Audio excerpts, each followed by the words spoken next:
O ito mga Paps, panoorin natin to. Honda Winner X yung motor ni Paps. Ang ganda ng motor na to mga Paps. Pero tara, panoorin natin kung may papasan niya tong driving skills ano. Okay, sa ramp, good. Figure of 8. Figure of 8. Okay, tignan natin yung handling niya rito. Okay, goods. Mukhang magaling to si Paps mukhang marunong to si Paps. Okay, bago lang yung motor na to pero mukhang gamay niya na agad. Siguro man na to.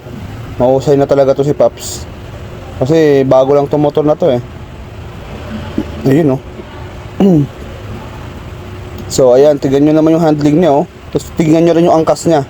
Mahirap yan mga Paps pag ganyan angkas rider nyo Pero magaling lang talaga tong driver. Talagang ang galing. Parang naglalaro lang. Mahusay rin to si Paps. Basic sa kanya 1, 2, 3, 4.